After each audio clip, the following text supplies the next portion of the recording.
Fala pessoal, todos bem? Sejam todos muito bem-vindos, eu sou o William Godoy. Esse vídeo tem um patrocínio da PerryMatch, ela é parceira do Campeonato Brasileiro e também é parceira aqui do nosso canal.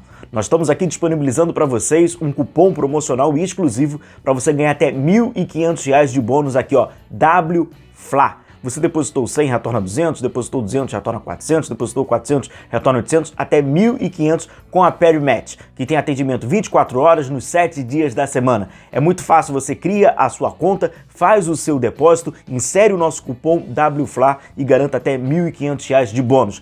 Nessa rodada, vamos lá. Vamos aproveitar o Flamengo. Então vamos lá, na tela inicial vamos em Brasileirão, escolhemos o jogo Santos e Flamengo e a gente vai aqui e aproveita no Flamengo. Então tá aqui, ó, a gente vai e faz a nossa aposta com a PerryMatch, link na descrição do vídeo e aqui no nosso comentário fixado, baixe, faça o seu depósito e garanta aqui com o nosso cupom de desconto.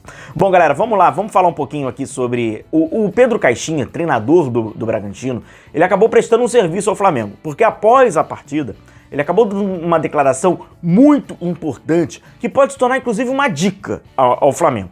Ele acaba expondo uma situação, né, uma interpretação que ele tem ao Flamengo, ele que já conhecia o Flamengo porque ele enfrentou na Copa Libertadores de 2022, ele acabou falando sobre isso, então acaba sendo até uma dica. Só pedir para você deixar o seu like, que é muito importante, deixar a sua inscrição, aperta aí o inscrever-se para acompanhar aqui as notícias, informações e análises sobre o nosso Flamengo. Amanhã tem jogo, 6h30, né, o Santos e Flamengo na Vila Belmiro, portões fechados, a nossa live começa às 5h30. Eu havia feito um vídeo para vocês recente sobre como seria essa preparação, né, essa dinâmica e inclusive a logística, treinamento e logística, e estávamos devendo aqui a vocês sobre o sábado, porque havia uma certa dúvida, o Flamengo já definiu, então trazendo aqui para vocês a informação. O Flamengo treinou hoje cedo, né, às 10 da manhã, iniciou o seu treino, o voo do Flamengo era por volta de 4h30, né, chegando próximo às 6 horas, nesse momento que você está assistindo esse vídeo, e às 6h45 é a chegada então do Flamengo em Santos, porque havia uma certa dúvida, então a logística é essa, então chega junto amanhã então com a nossa live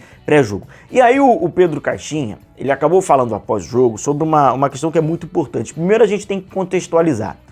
O Flamengo enfrentou o Talleres de Córdoba, né, time argentino, na Libertadores do ano passado, né, na campanha do Flamengo do título, na fase de grupo ainda, era o Paulo Souza. O técnico, no confronto que o Flamengo vence no Maracanã por 3-1, estávamos lá, trouxemos imagens, eu lembro bem dessa análise, e a gente trouxe bem essas imagens. O Flamengo venceu por 3-1, o técnico era o Pedro Caixinha, da equipe da Argentina, né, a equipe do Talleres, e o Talleres deu uma certa dificuldade ao Flamengo, sobretudo na questão de saída de bola. O Flamengo teve dificuldades, eles marcavam um pouco em cima, o Flamengo consegue fazer gol, inclusive saindo dessa marcação. Era um trabalho por cerca de 14 dias, era o terceiro jogo apenas do Pedro Caixinha. O Flamengo faz essa vitória, 3-1, não foi tão fácil, como vocês veem até na imagem. Subia, o Talleres tinha um conceito muito parecido com o atual Bragantino, no ator, né? É o mesmo treinador.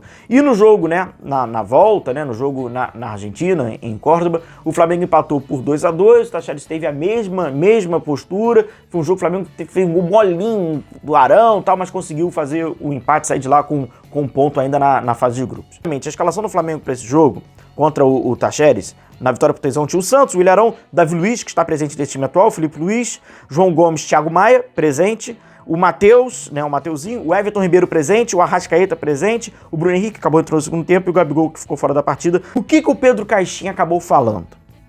O Pedro Caixinha fala, após o jogo aqui, abrindo aspas a ele, ó, 2 pontos fundamentais. Ano passado eu enfrentei o Flamengo com o Talleres. Sabíamos 2 pontos fundamentais. Primeiro, é uma equipe que não gosta que joguem com intensidade. Outro, eles não gostam que tirem a bola, gostam de jogar com a bola.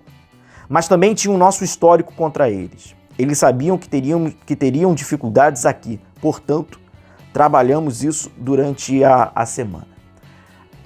Ele fala sobre a questão do Flamengo de não gostar de jogar sem a bola, isso aí a gente já... É uma questão óbvia, até pela característica dos jogadores do Flamengo. É um time muito mais propositivo do que um time reativo. É um time que não fica tão confortável assim. Verdade que mais recentemente, até em alguns jogos, o Flamengo meio que mudou ali um pouco a sua estrutura, mas de qualquer forma, quando a gente fala sobre a característica dos jogadores do Flamengo, presentes inclusive neste jogo contra o Bragantino, a saída de velocidade seria o do Cebolinha, por exemplo. E o Cebolinha está longe de viver os seus melhores momentos. Então assim, Everton, Arrascaeta, Pedro, não são jogadores de velocidade, não são jogadores de transição. Então é evidente que ter a bola é muito confortável, é muito mais confortável a eles do que não ter a bola. Ficar fechando espaço não é tanto a deles. Ok, isso aí é um diagnóstico. Agora, esse diagnóstico que o Pedro Caixinha faz acaba se tornando preocupante, mas ele é real e ele acaba ligando um alerta. E se nós pegarmos um histórico de algumas partidas que o Flamengo não jogou bem, se nós analisarmos, a gente vai ver que um adversário, de fato, colocou muita intensidade, ou colocou uma intensidade igual a do Flamengo, ou o Flamengo fraquejou, ou o Flamengo teve seleção de comportamento, não importa o motivo. Fato que quando o Flamengo enfrenta times que têm uma intensidade bem alta, de fato ele tem muita dificuldade. E aí quando ele fala, né, nesse trecho, é uma equipe que não gosta que joguem com intensidade, justamente o que o Bragantino fez. O Bragantino jogou com muita intensidade, então estava sempre aproximando, briga pela primeira bola, briga pela segunda bola, um jogo muito ativo, marcando alto. O Flamengo tem essa dificuldade. E aí quando a gente pega os jogos, né, que o Caixinha acabou, era o técnico, né, do Tacheres enfrentando o Flamengo. Tinha o Thiago Maia, né, tinha o Davi Luiz naquelas partidas, Everton e Arrascaeta, principalmente esses dois jogadores, que acabam se tornando ali a referência do Flamengo de criação, fizeram uma partida horrorosa contra o Bragantino.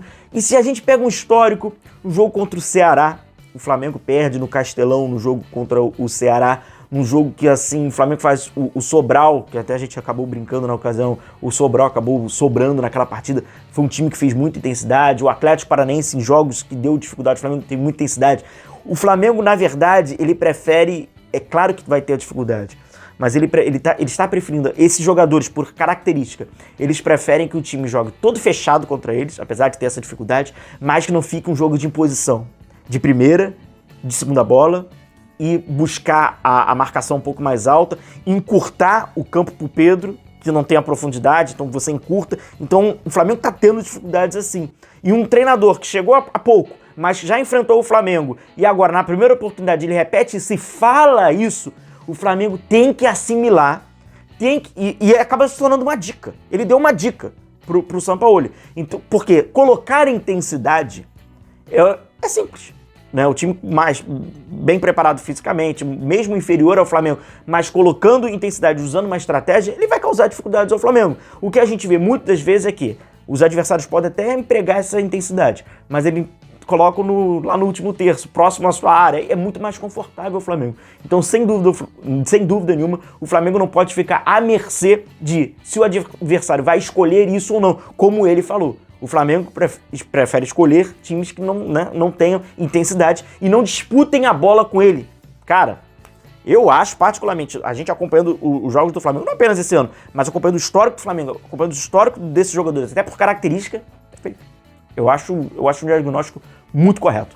Beleza, galera? Um forte, então, um abraço a todos vocês, continuem se cuidando. Quem não assistiu ainda o vídeo de hoje mais cedo, que falamos sobre o Alan, já vou deixar aqui, a gente falou sobre o volante Alan, falamos ali como ele vai fazer as funções, quem vai substituir, quem ainda não viu o nosso vídeo, deixa o convite aqui, mais uma vez, reforça aqui com o link. Um forte abraço a todos vocês, se cuidem, a gente vai se vendo, um abração, tchau, tchau.